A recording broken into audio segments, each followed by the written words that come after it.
Good evening, everyone, and welcome to another episode of the Poultry Keepers 360 Live. We're happy to be with you tonight, and coming up in just a few seconds, we're going to kick off a really good show. Stay right back. We'll be right back.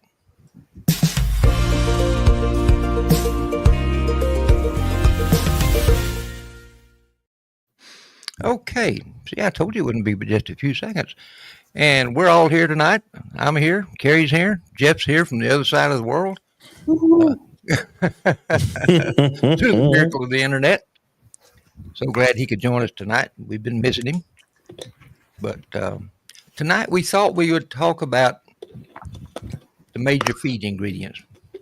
Talk about proteins, we talk about fibers, and we talk about fats.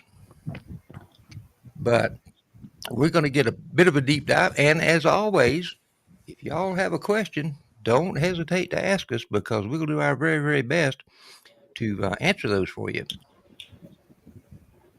So, the sources of protein in poultry diets. You basically got two sources: vegetable-based proteins and animal-based proteins. Jeff, I'm guessing that the most popular vegetable-based protein is soybean. Yeah, unfortunately, the number one, the king of protein across the U.S. and actually most of the world is solvent extracted soybean meal, where they use a chemical degreaser Yes. called hexane to loosen and dislodge the fats from the soybean flesh, and then they drive it off with forced air, and they capture the fat. They tell you that they separate the hexane because they want to reuse it. It's expensive. I don't know. Can you ever get 100% out? I don't know. I'm a speculative there. So That hexane kind of scares me off a little bit. That can be some pretty bad stuff. Yep. And I'm suspecting, since soybeans are in there, that the other bees and peas, like legumes, would be good. Right. Canola Each meal, one I of know them. they use that out west, don't they? Oh, they're using that in your neck of the woods even. So Oh, there's a big canola meal processor, in northwest or northwest Georgia. But mm, there's several. There's canola is now being grown quite widely throughout the Southwest or through the southern states. It's a little more drought tolerant and it has a high oil yield. So when the oil market is high, the value of canola is higher, but it's easier to grow and it's a good rotation for, in place of soybeans. Um, it's just, so you see a lot of canola meal being used more and more. It's growing. gotcha. I was not aware we had a processing plant in the South. Now that's good to Uh, know. Um, and we would be remiss if we got to talking about proteins and we didn't bring up amino acids, one of our favorite subjects. Mine anyway. Mine for sure. Absolutely. Yeah. But amino acids in vegetable proteins, can we get all the amino acids we need strictly from using vegetable proteins? Um, it's not that we can't, but the ratios are not right. Okay, so Mhm. vegetable proteins tend to be higher in lysine, but they're very short in methionine. There's only a couple of vegetable protein sources that have, significant amounts of methionine, and one of them being sesame meal, which is hard to find, right? But sesame meal is really high in methionine, so it is an option. The other one is camelina meal, and that's part of the mustard family. Again, limited supply, pretty much in the Northwest. You really don't see it in the South or the East. So, but yeah, for the most part, when you're looking at peas, soybeans, other dry edible beans, their ratio of lysine to methionine is about 4 to 1. And in a poultry diet, we're looking for about a 2 to 1 or a 2.5 to 1 lysine to Mhm. methionine ratio. So So I'm assuming then that animal based proteins have a much better level of those amino acids that are missing in some of the vegetable-based protein. They do. Um, Especially if it's considered a wild animal that's been able to go out and forage and feed on its own. That's why I lean a little heavier on the fish meals versus. So we're finding that, like commercial meat and bone meal, poultry meal, feather meals, things like that, animals that are being fed corn and soy, those amino acids are not as enriched as in like a wild caught fish meal. So even I saw this first with the catfish, which is farmed, widely throughout the Hmm. southern states, and the amino acid profile on catfish meal. When they take the fillets off and they process it, everything else that's left, those amino acid profiles are not really that great because the catfish is eating a corn and soy based diet. Okay, so Isn't there some other aspects of catfish meal? Now that you brought that up, it's been a while since we've talked about catfish meal, and it seems like I recall you saying something, but I honestly can't remember what it was. Something about uh, perhaps in the way it was processed or something.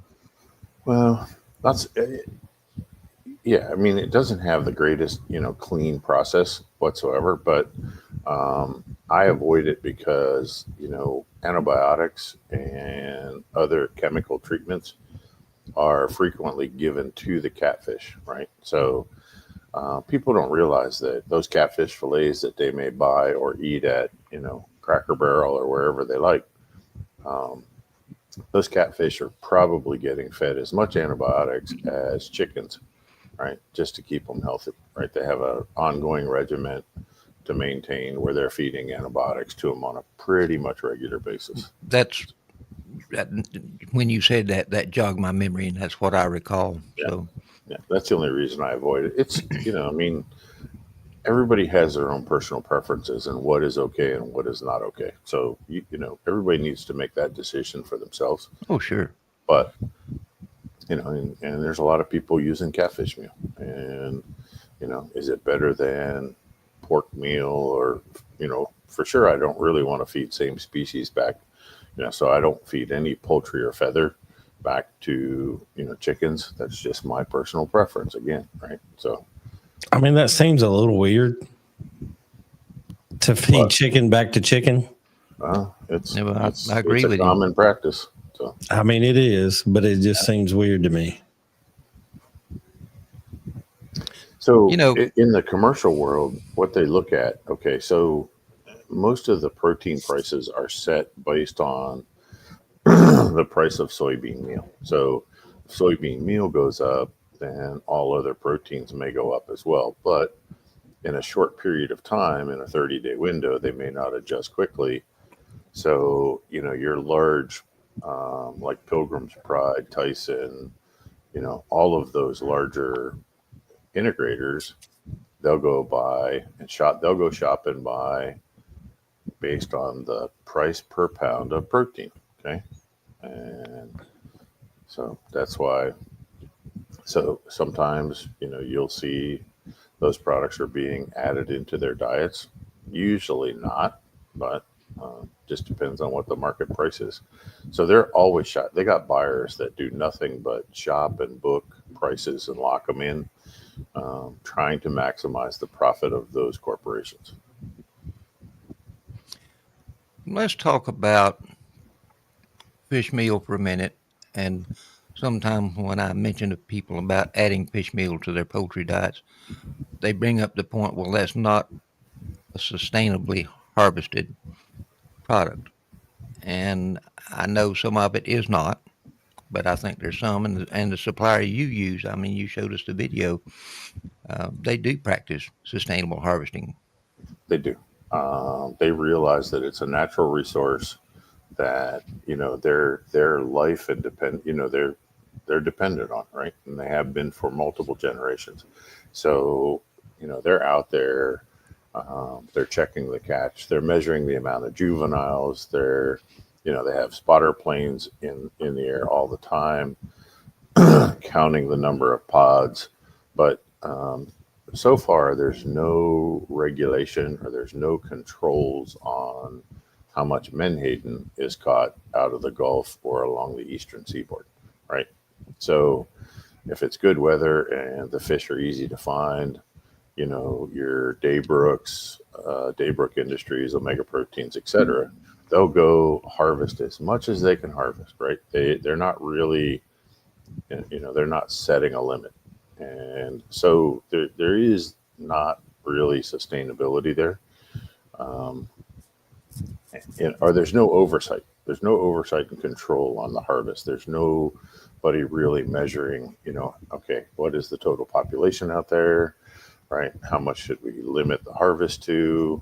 And nothing like that. Whereas, like the sardine industry in the Pacific, off the coast of Peru, South America, through the Latin American countries and into Mexico, they work together collecting the science and the data. And Peru will actually set a harvest limit, right? They'll say, okay, based on our scientific research, we will not harvest more than 1,000 metric tons. I'm just throwing out a number, right? And and this small group of fisheries in the Sea of Cortez that I'm working with, the fish companies there all work together. Like all of their owners get together, they discuss it, they sit down with the Mexican government officials, right? And they have a sustainability,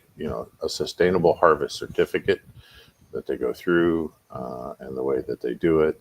And if they're not catching adults, then they'll move, or they won't keep fishing juveniles, right? Because they know all they're doing is cutting off their future harvest. Okay, so all fishing is not the same everywhere. True. Very yeah. true. Yeah. And talking about fish meal, I can tell a difference between birds that have, my birds especially, if there's fish meal in their diet or if there's not. I see it primarily in the feathers. The feather quality is much better if they're on fish meal. I think it has a little bit more shine to it. That may just be my imagination. I don't know. And I think I can detect a difference in the taste of the eggs. Not negatively.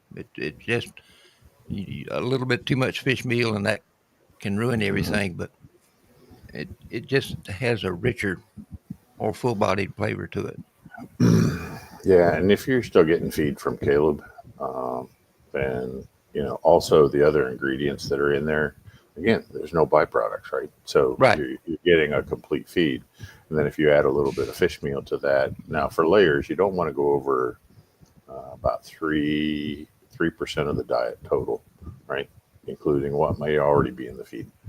Then you're going to start to taste or smell a little bit of that fish when you're cooking those eggs or eating those eggs. But at 3%, most people cannot detect it. Okay. And incidentally, I'm not getting feed from Caleb anymore. I'm getting it from our compadre down there, Mr. Blackman.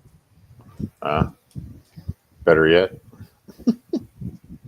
Absolutely, like doing business with friends. Yeah. But yeah, that's what you're seeing. And the natural fats in the fish meal also are going to help with that shine like you were talking about. They're more of a high omega-3 type fish meal, so the bird overall is going to be a little bit more healthy than using all seed oils. So they're able to process it, and we're going to talk about fats later, but right now we're talking about proteins. But it's hard to beat a good meat type protein. I hope Mike's on tonight. I wish he'd chime in. Mike Lotzer from Alaska. Now he's feeding, roadkill moose and fishy bear and salmon eggs. So Every time I see him post it, just literally amazes me of the things he has to go through and the adaptations he has to make to be able to raise poultry efficiently and effectively up there in Alaska. But He's look, amazing. if you talk to him about it, the man has got it to a science. Oh, he does. Like And it's he's done cheaper. an astronomical amount of research, but the way he's got it down pat, he's got it to a science.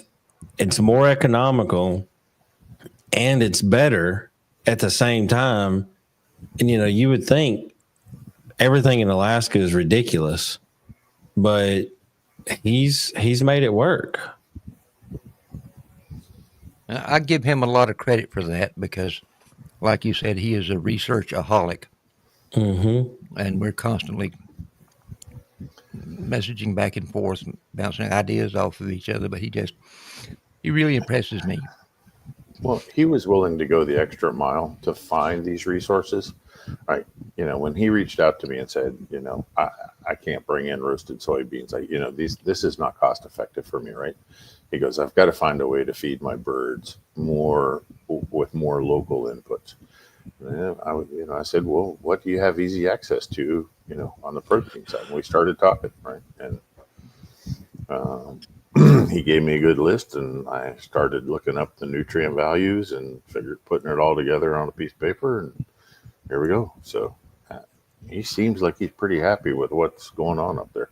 I think so. I think so. Let's talk about amino acids and which one impacts a particular thing about poultry. For example, lysine is going to be really critical for muscle growth and maintenance, and that also has some impact on feather development and the overall body condition. Whereas methionine, oops, my paper's all stuck together here. Methionine seems to have more of an impact on feather production, and that's if you're showing birds. Okay, I can't say enough. Pay attention to the lysine, methionine, and if you can find out what it is, the cysteine level as well too, because cysteine is an amino acid that really boosts the feather quality. That's cysteine is one of the major components in keratin, and that's what makes up chicken feathers. So those are really, really important. And if you're not sure, drop me a message or something, and we can address that for you and give you a little help there. Yeah, there's no good hard data on what the right level of cysteine is. Somehow inside the chicken, they can convert methionine to be like cysteine. However, if you, and that's why we went with the cysteine in the Show Pro with Gary, is when you can supplement the cysteine beside the methionine, they work much more efficiently. Everything that I've seen, cysteine should be 50 to 65% of what the methionine level is, right? So, if we're shooting for that 0.5 methionine, I need at least a 0.3, right around that 0.3, 0.35 cysteine. But it's hard to calculate for. I mean, even my nutritional program that I do formulas on, is old enough that it's not reporting a cysteine value. So I'm not sure how I get that upgraded or where do I go from here, but it's going to be up and coming, and it's going to be important, especially for show poultry, right? Yes. Where you want the absolute best feather formation and quality, cysteine is going to be the ticket. So, I mean, the others are important as well, but the cysteine is like it is the magic key. It's the icing on the cake. Yes, sir. It helps with the sheen, that's for sure. Let's talk about age-specific protein requirements. Let's start off with baby chicks. From the time they hatch till they're maybe 6 weeks old. Again, depends on those amino acid levels, but you're anywhere from 20 to 22%. So when I see people posting they're feeding 24 or like a game bird starter, I get really nervous. That's a little bit of overkill. You can overfeed protein, and people just Yep. don't. Can be dangerous. Yeah, yeah. There was some posts not long ago about gout and too much protein or too much calcium can lead to gout, right? And it's hard to fix gout once you get that uric acid buildup. It's hard to get it. It's hard to get the bird back to normal. Okay. It also negatively affects the hatchability of that bird's offspring. I've seen it to where a hen had that, and they were still breeding and all that good stuff. But when you would hatch a chick out, that chick would only survive for about a week, and it was because of the hen had that gout, and it wasn't good. And I have seen more comments about people dealing with gout, I think, in the past 12 months than I ever recall seeing before. And I don't know if this is because there's this mantra, particularly in the Bantam community, is that birds need a lot of protein, and that's not really the case. They need a well-balanced diet, but it doesn't have to be just gobby rich in protein. Well, I think for me, at one point before I really started learning a whole lot about nutrition, I would start chicks out, like chicken chicks, on a quail starter because I knew the amino acid levels, what they should be. And if you look at most of your store-bought feed, the amino acids on a game bird starter feed is about what they really should be for a chicken. And that is part of the reason why it costs a little more and all that. But so what I was doing is I would feed them the game bird starter for 2.5 weeks, but then I would pull them off because I knew that was way too much protein, and gout, it burns their kidneys up, all that good stuff for long-term, prolonged usage. But I was doing it in the beginning to get them the amino acids that they needed. And now that I've learned a whole lot more about nutrition, mainly because of this show, I know that there's ways to get the methionine, lysine, vitamin A, D, and B. You can get all of that stuff without buying the more expensive game bird feed for your birds, and it's a lot better for them.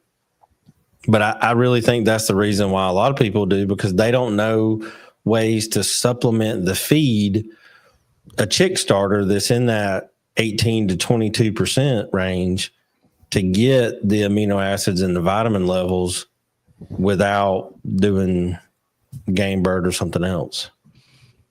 Well, I mean, when you stop and think about it, Kerry, there's really not much information available to folks about doing that.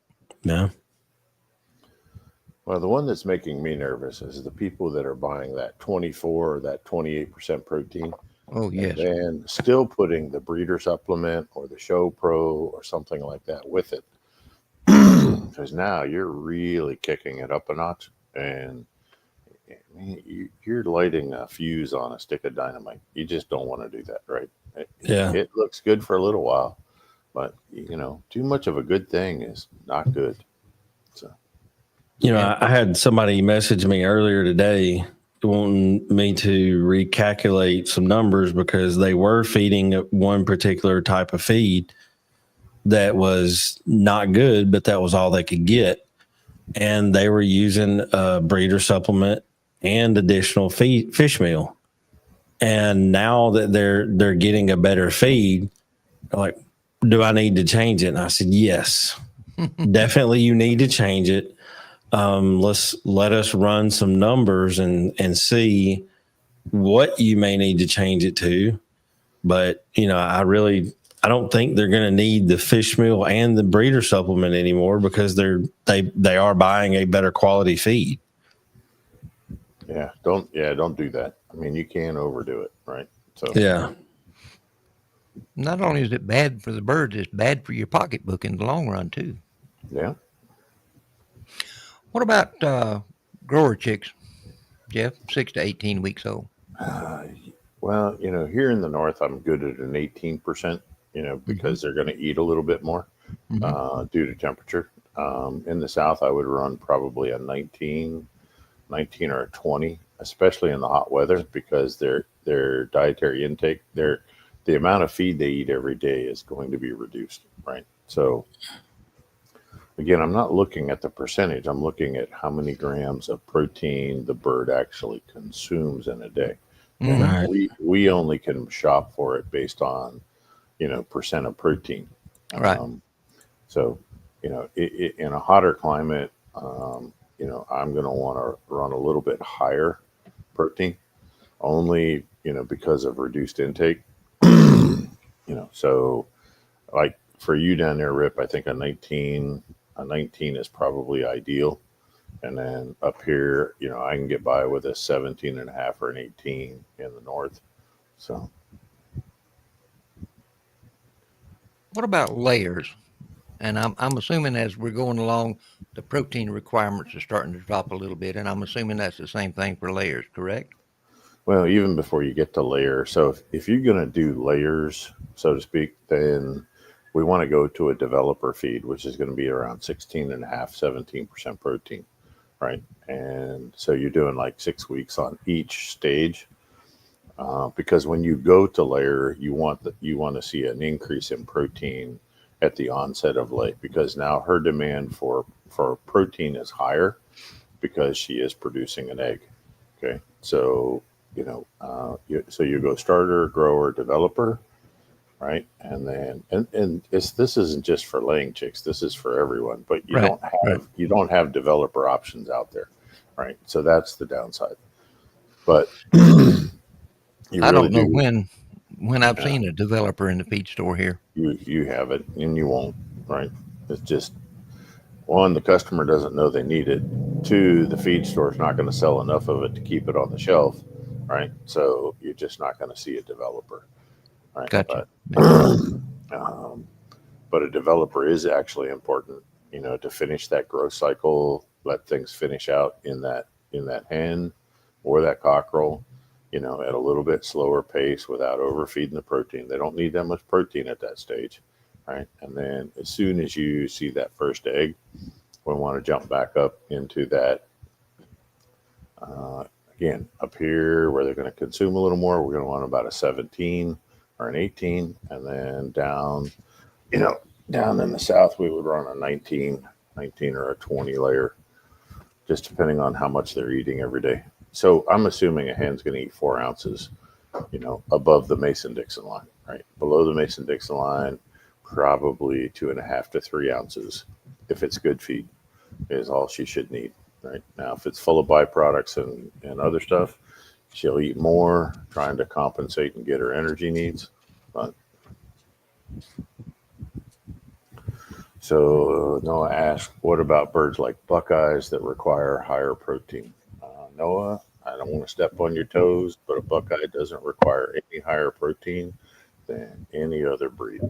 Okay. So if it's well balanced feed, properly put together, they're going to be starting on a 22, dropping down to a 19, same regiment we just talked about, if the amino acids are correct and the feed isn't loaded up with a bunch of byproducts. So people are just kind of drunk on protein and way overfeeding it in the show world. Um, and it's not the protein that makes the difference. It is the amino acids. Okay. What about breeding stock? Any difference there in protein requirements or needs, I should say? So once the breeding stock that you want to collect eggs from and hatch is, we want to have a bump up in vitamins across the board. A for sure, A and E, and we've got to get the B vitamins up. The riboflavins, the thiamine, the niacin. That's all going to transfer into that egg. to give you better chick vigor, increased hatchability, you know. So I'm looking at increasing those, and I would come up a little bit on the amino acids or protein, just during that breeding cycle. And that's where adding that little bit of fish meal is going to be huge as far as getting those birds to maximize the birds, Mm-hmm. true laying potential.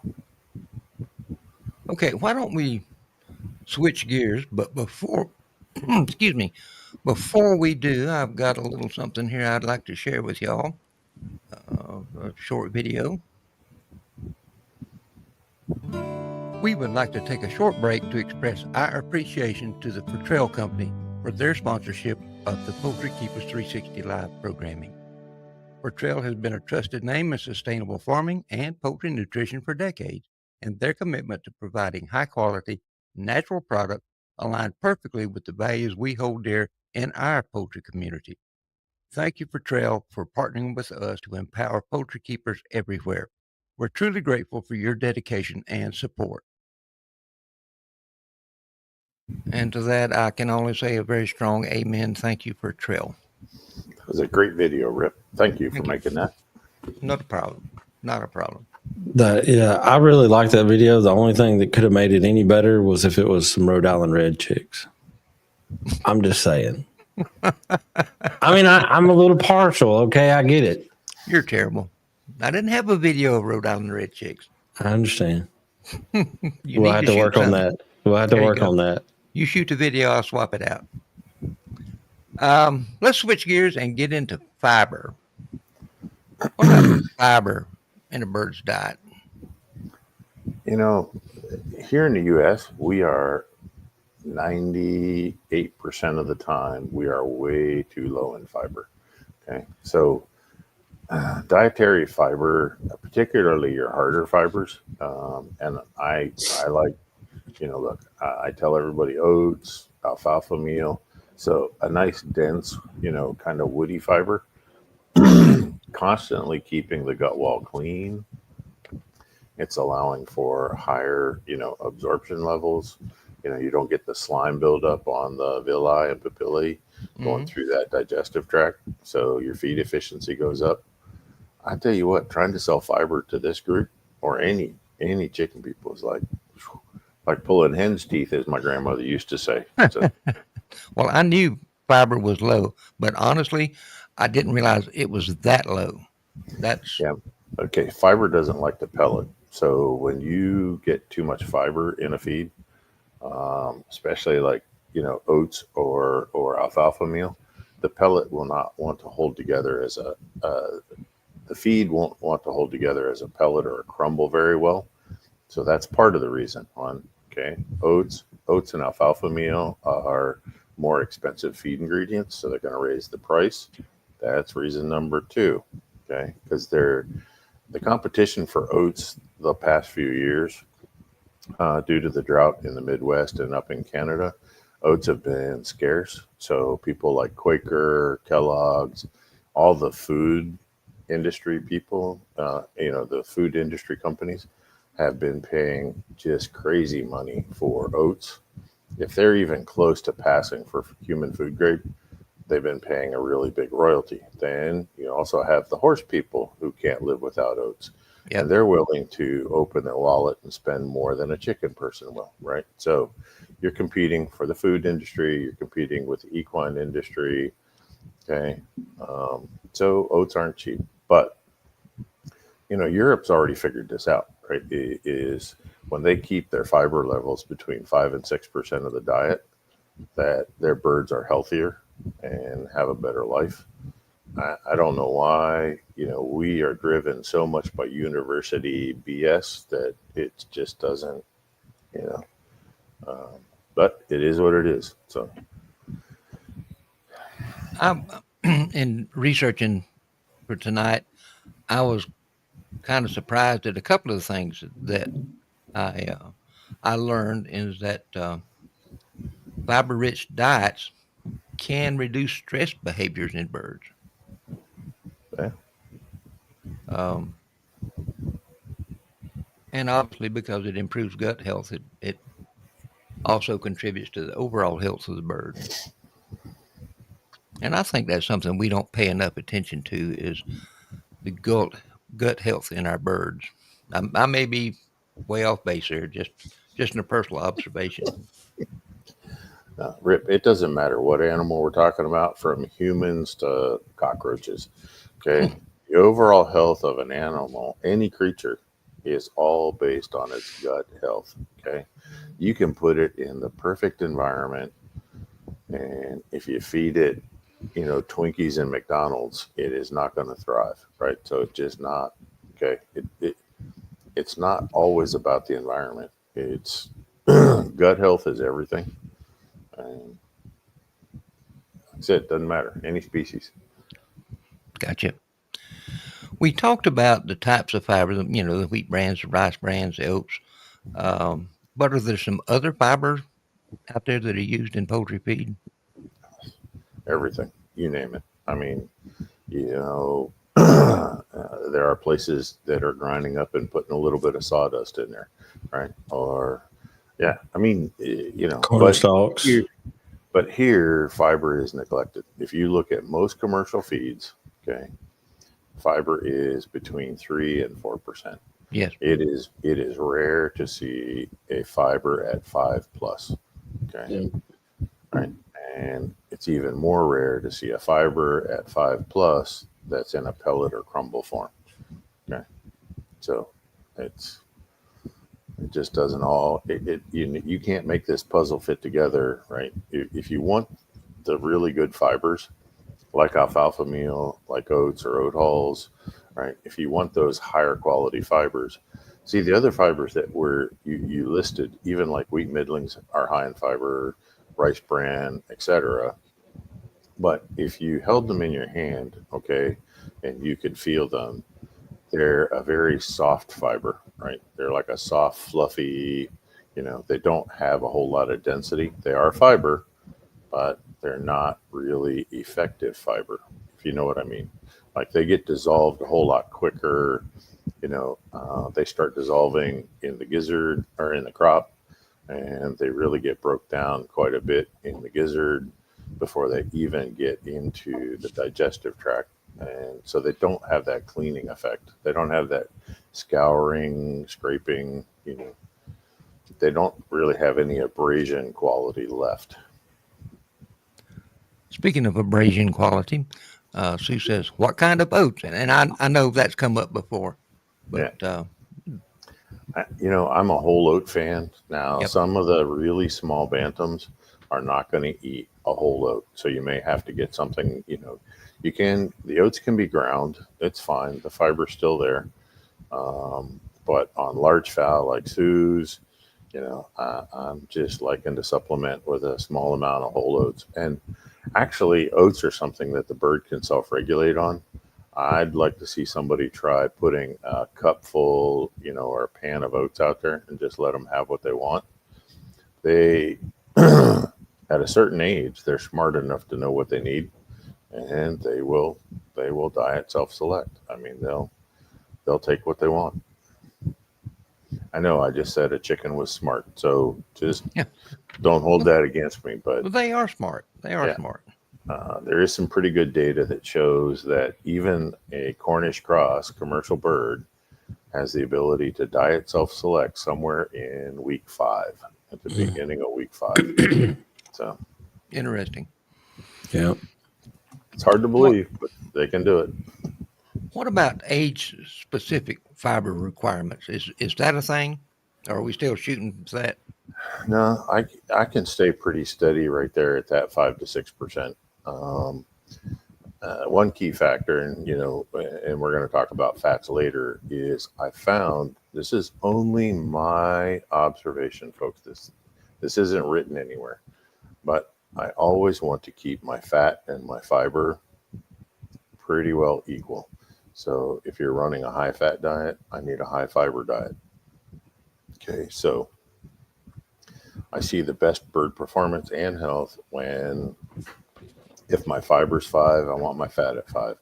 If my fiber's 6, I want my fat at 6. Actually, it's fat deriving it. So if the fat's at 6, I want my fiber at 6. If my fat is 7, I want, so like in a quail diet, Gary, we've been talking about a little bit about the Yeah. fat level needs to be much higher. Yeah.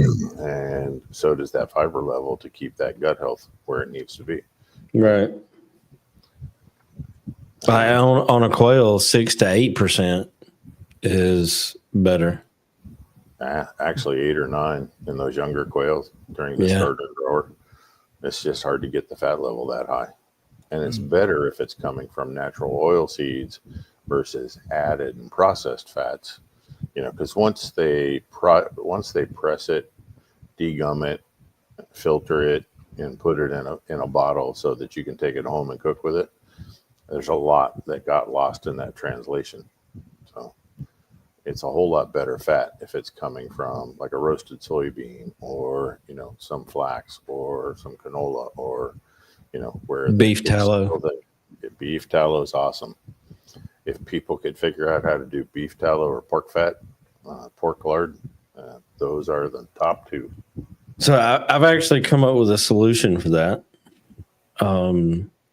What I am like with one of my quail projects that I got going on to get that fat up closer to that 9%, I'm going to get some beef tallow and put my feed in. I broke out my concrete mixer. I'm going to put the feed in it and start it rotating. I'm going to heat up the tallow and put it in while it's still hot and spread it out and let it bond to the feed when it cools down. And then, it's feed with candy on it. Oh, yeah. It's pretty awesome at that point. Yeah. Yeah. Would there be any advantage, and I'm asking both of you guys here, to use rendered fat, or could you take raw fat and run it through a meat grinder and feed them that? You can. Either way is fine. Okay. So here's the downside to using animal fat. Okay, either beef tallow or pork lard or fish oil, whatever. Okay, animal fat has a short shelf life of stability. Yeah. Okay? So you've got about 1 week. Once you pull that out of the freezer or the fridge or whatever, right, and you mix it, you're looking at, in the winter, probably 7 to 10 days. In the heat of summer, you're probably looking at 5 to 7 days. Okay, before it's going to want to oxidize and start going rancid. Okay, so it's worth the extra work in my opinion, but they are way better for the animal to process those fats, but it is going to add work to it. Rachel's wanting to know, is the lysine in Kraut Creek chick starter at 1.2 and methionine at 0.45, is that high enough, or should it be a little higher? I know the guy that wrote their recipes. Yeah. Yeah. No, those are really good. And Rachel, one other thing to keep in mind is, as I work with Kraut Creek and other feed mills, that lysine could actually be 0.124, 125. I tell everybody to round down slightly, just because if they get tested by the state laboratories, they're going to pass their test. So that's probably more like a 1.24, 1.25, 1.26. So it's plenty, and it has the right balance. Okay, so That makes sense. Your birds are going to be really happy on that formula. Is there a difference in, or noticeable difference for poultry in vegetable fats and animal fats? Say that again, Rip. Is there a noticeable difference? What? In the types of, well, is one, I'm getting confused with myself. Is it better to feed plant-based fats or animal-based fats, or a combination of those two? In a perfect world, I would want two-thirds animal fat, 1/3 vegetable fat is probably the perfect combination. because in nature, the bird would be picking up seeds and other things along the way. But, when it finds an opportunity to eat fat, it's going to eat a lot of it, right? And it's going to stock up on it. So, um, and most birds would prefer, insects, which would go more towards the animal fat side. The fat profile in insects would be more of an animal type fat than a seed fat. So, if left to their own devices, they would eat way more insects. And Mhm. yeah, Yeah.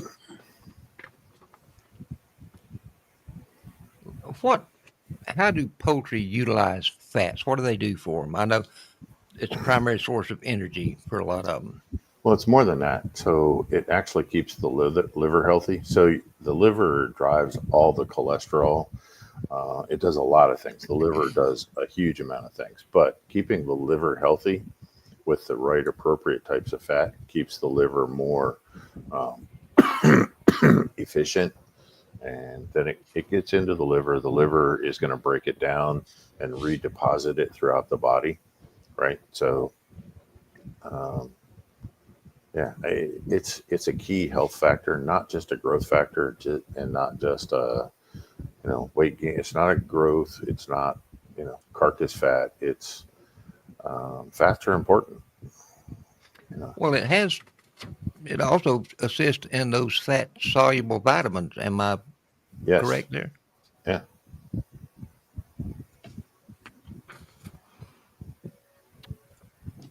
And one source I looked at, it said that there's also a benefit for fats to certain hormones that play a I role in reproduction and yeah. overall I haven't health. gone that far down the fat trail yet, so you know more about that than me at that point. But Mm.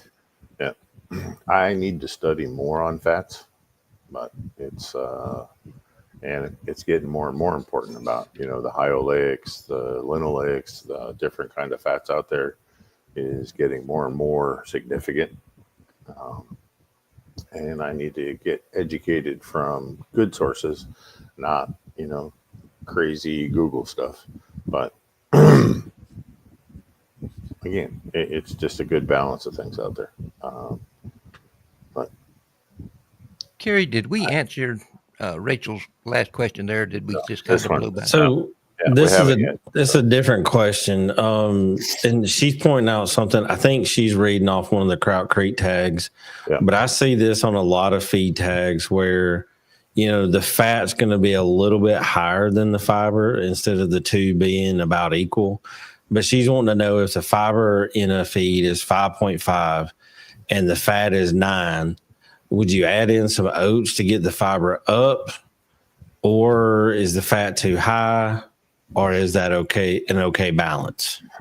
okay. The fat's a little on the high side, but Grout Creek is using roasted soybeans for their protein source, and that's why the fat is at that level.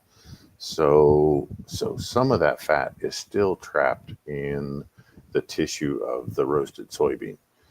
So it's not like added fat where it's 100% available immediately, right? So it's going to slowly break down throughout the digestive tract, all the way from the gizzard, until it comes out the vent. And so I'm not worried about that one. That's a really good ratio. Um, the fat level is a little bit high for developing out like show type poultry. Um, those feed formulas were made for meat production type birds. Okay, so at some point, offering them some alfalfa, some extra oats, it could have a positive effect. I would be in for that. Not right away. Give it a little bit of time, but as they get a little bit older and can handle it, I would throw some whole oats in there for them to peck at, and it'll work great. In studying feed tags, I've seen a lot of feed tags that have a fat content around 3.5%, but finding ones that get to that 5 and 6%, is very hard to do. I just started to say that's not an easy task. Even on some of your more higher regarded name feed companies that have, they do a lot of marketing. I'm not going to name any names because I'm not going to sling any mud, but there's a lot that they do a lot of marketing and advertise a lot, but they still don't get to some of those, to the numbers that the birds should have. You can't pellet it, Gary, right? Look, we're our own worst enemy in that we want the convenience of a pellet or a crumble, okay? Because we don't want to, we don't want them sorting the feed and we don't want them leaving the fines. These are all the constant whining that I hear in my position over the last 30 years, okay? People don't want it. They want convenience. They want to be able to free feed, right? And the commercial industry has duped us into believing that pellets and crumbles are perfect because they get the same nutrition in every bite. I mean, every time I hear that, I just almost want to vomit. That's how bad that is. Okay, so I agree. Look, we bought into the company line that pellets are better. People like them. Okay. You can't get those fat and fiber levels in a pellet. It's not going to happen. It will never happen. Right. So Chris has a question. Is there a limit to how much seed, whole seed, or whole seed should be given? I'm looking at trying to grow as much as possible of the amaranth, sunflowers, millet, rye, and maybe some oats in the area. But he's wanting to know, is there a limit to how much is too much? There's not really a limit on how much is too much. Okay, so you want all of your particle size to be about the same as 1 grain of rye or oat, or so you want your particle size to be very similar, and even chicks can manage those grains whole, provided that they have grit. Okay, I'm all in on grit. I don't particularly care for Chris's choices of grains. I'm not a fan of sunflower. I'm not a fan of amaranth. Millet needs to be limited to no more than 15% of the diet, or that it will retard or reduce feed intake. Rye is fine. You just have to make sure that it's ergot free. You don't want to gamble too much with your rye. Rye or triticale is having some predisposed to ergot, and you can lose a whole flock in a short period of time with ergot. But Explain what ergot is. There's some folks out there that may not know. I don't really know it as good as I'd like to know it. Ergot is the chemical side effect of a fungus that grows particularly on rye and rye crosses. Okay, you can see it occasionally on some wheat, but it's very odd to see it on wheat. But it sticks usually to rye and triticale. But it is a fungus, and if you get moisture after the grain starts hardening off and ripening, it'll be really predisposed to ergot. But ergot can kill humans, it can kill live animals, and it can kill a lot of chickens. Yeah. Our friend Kelly brings up a good question. He says pellets last about a month on the shelf.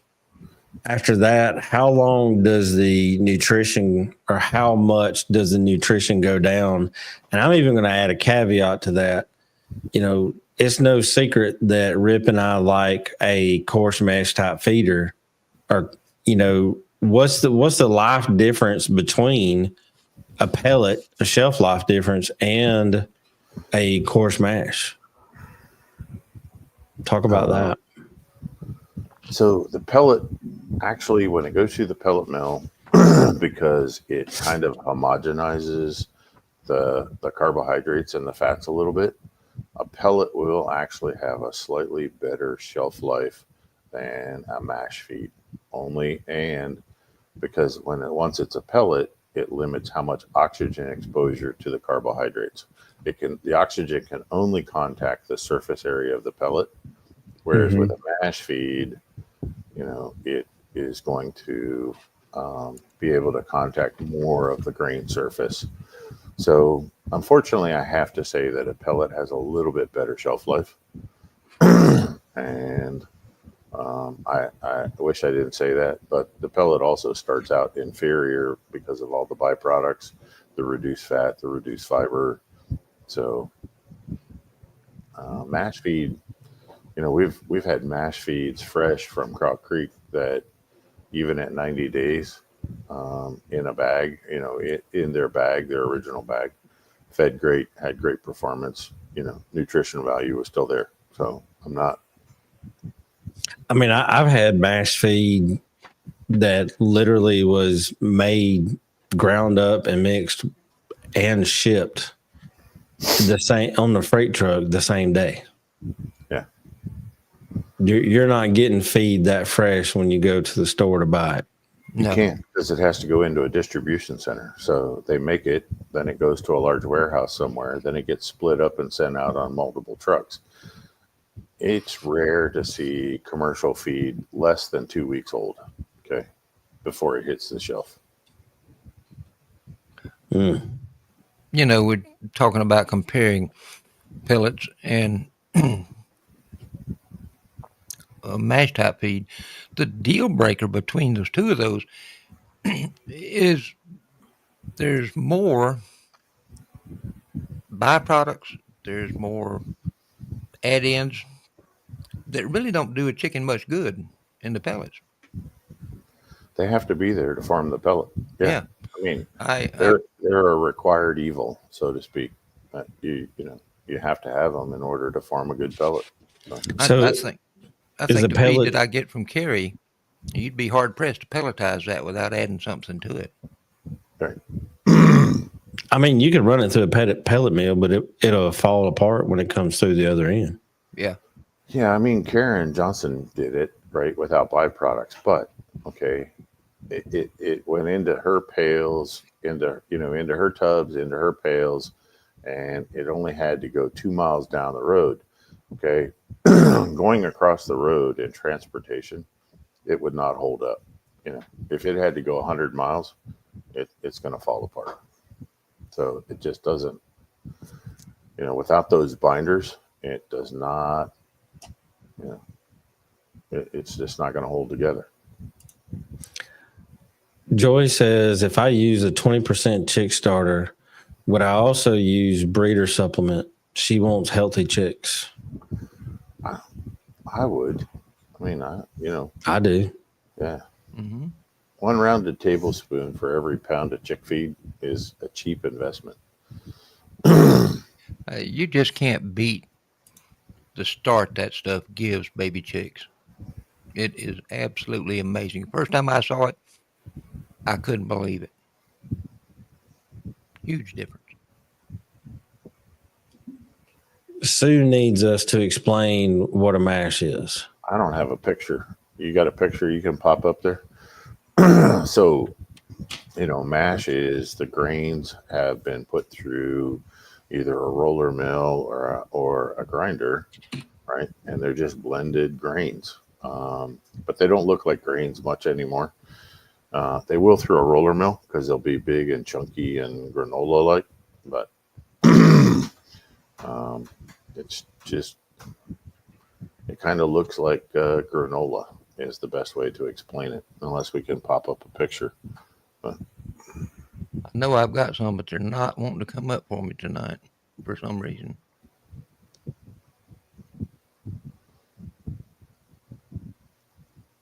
Yeah, give me just a second. Could be because they're on my phone and not on my computer. I've been known to do that.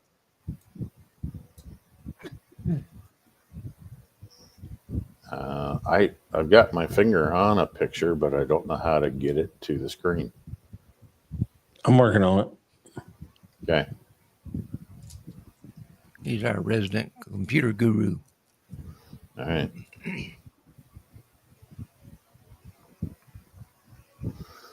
I don't see a drag and drop opportunity here. So No, there's not one.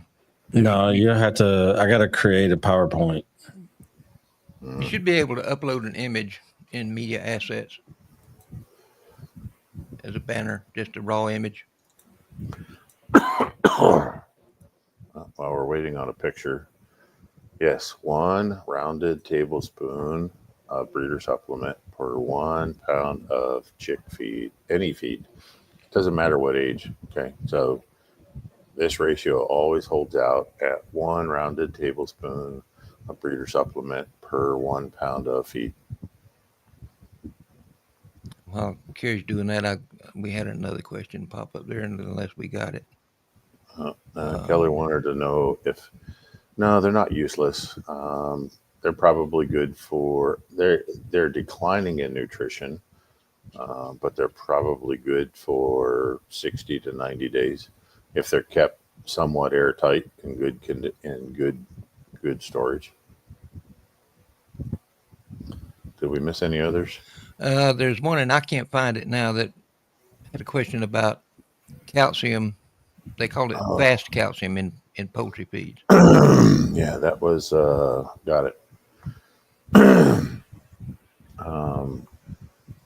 So most feeds should have all the calcium that is needed, and most poultry feeds use a fine particle calcium. So yes, the answer should have all the fast calcium they need. Thank you for finding that. I wasn't Sure. going back far enough. Are you getting closer, Gary? I am. Apparently, I take more pictures than I thought I did.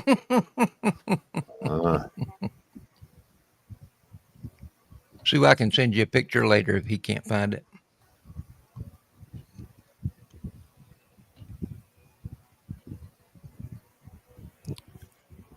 My feed is a fairly fine grind, but there's also identifiable pieces of grain in there. I mean, you can see the corn, the wheat, little pieces of oats.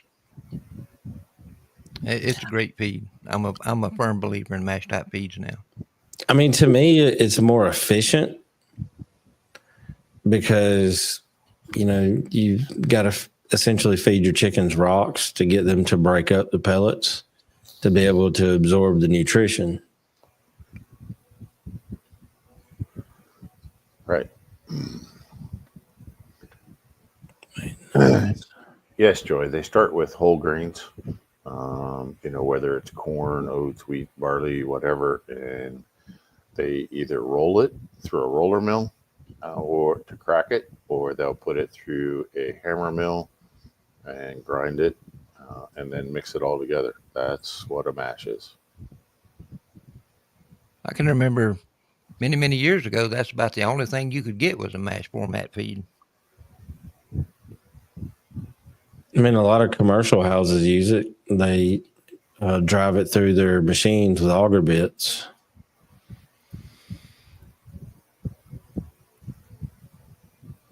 All right, I found one. It's coming.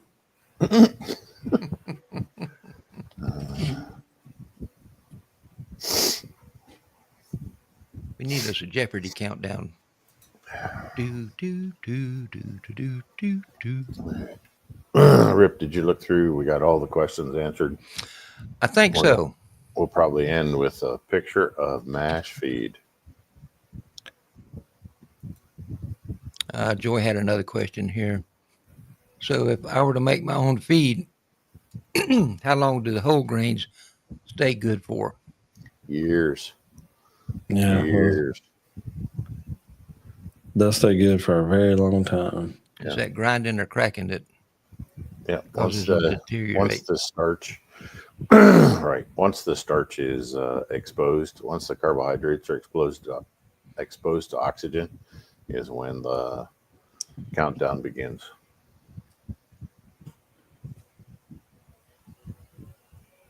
All right, I'm uploading it to StreamYard right now. All right. I think Chris said he was in. Didn't Chris say that he was in Interior Alaska? I think that's what he said. He did. I think so. Yeah. I think that was why he picked out some of the things that he picked out, because that's either what he could get or what he could grow there. Yeah. There you go, folks. That's what a mash feed looks like.